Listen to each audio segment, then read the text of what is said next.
Comment expliquer, malgré les travaux menés lors des précédents contrats de ville, que les pratiques discriminatoires continuent de peser lourdement sur l'employabilité des habitants des QPV, quartiers prioritaires de la politique de la ville? Il faut dire que l'ampleur du sujet peut noyer toute velléité d'action, car il ne s'agit pas simplement de traiter de situations individuelles, mais de transformer un système qui souvent écrase. C'est pour cela que l'on parle d'ailleurs de discrimination systémique. Cette question, malgré tout, est légitime, même si elle peut aussi se poser pour de nombreuses politiques publiques qui n'aboutissent pas forcément sur une amélioration du système. Effectivement, l'État a mené des actions pour diagnostiquer des situations de discrimination, qualifier les acteurs, animer les professionnels et pourtant, c'est vrai, nous n'avons pas assisté à une transformation des pratiques discriminatoires.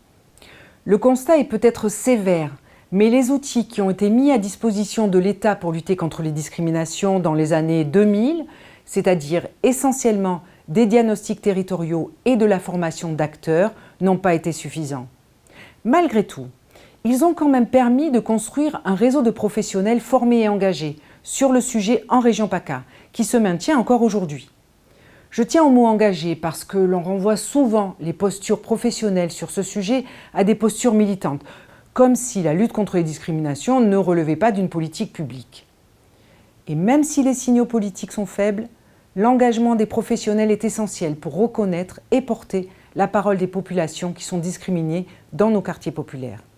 Il faut rappeler que l'État a assuré un rôle d'animation et a rendu possible cette mobilisation d'agents publics.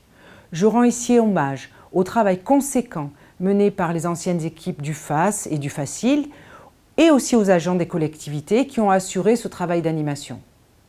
Ces professionnels qui veulent s'engager sur ce terrain sont souvent seuls et parfois malmenés par leur institution.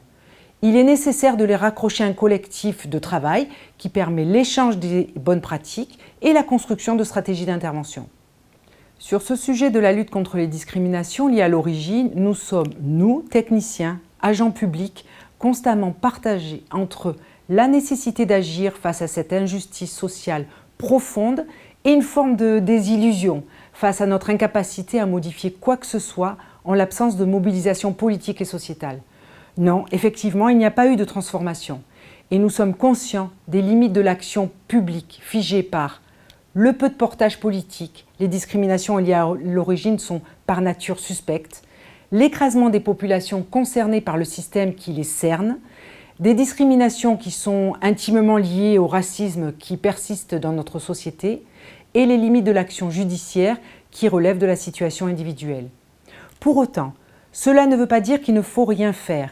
Nous avons une marge de manœuvre. Elle est étroite, mais nous la prenons. En témoigne l'appel à projet lancé par la DREET sur la lutte contre les discriminations dans l'accès à l'emploi. Comment renouveler l'engagement des acteurs pour pérenniser la problématique de prévention et de la lutte contre les discriminations dans les QPV? Justement, nous sommes partis du constat que le noyau dur des acteurs formés et mobilisés sur la lutte contre les discriminations ne s'était pas élargi depuis plusieurs années et qu'il fallait embarquer de nouveaux professionnels ou de nouveaux acteurs tout en préservant comme un objet précieux l'expertise des anciens. L'appel à projet de la DREET est un moyen de sensibiliser de nouveaux acteurs, même si certains sont plus proches de l'accompagnement à l'emploi que de la lutte contre les discriminations. On peut les y amener, les sensibiliser, les former et constituer un collectif qui puisse après intervenir auprès d'autres acteurs, comme un effet boule de neige. Mais il ne suffit pas de connaître le sujet, il faut aussi travailler des plans d'action concrets et sortir de simples intentions théoriques. Ce sont souvent les actions concrètes qui mobilisent de nouveaux acteurs. Le travail dans un lycée, une permanence de victimes ou encore la réalisation d'un film. Il faut aussi des actions qui associent les principaux concernés, les habitants, les jeunes, les femmes des quartiers populaires. Ce sont eux qui connaissent le mieux le sujet. Et aussi communiquer, c'est important. Il faut permettre à tout le monde de comprendre ce que sont les discriminations et ce sur quoi les pouvoirs publics s'engagent. Mais il faut être aussi très vigilant pour ne pas communiquer sur du vent. Personne n'est dupe. Nous devons donc agir et communiquer sur des actions concrètes qui écoutent les victimes, qualifient les acteurs, mobilisent des collectivités et la société civile. L'enjeu ici est d'arriver à constituer des collectifs efficaces qui engageront les rapports de force capables de transformer les pratiques discriminatoires.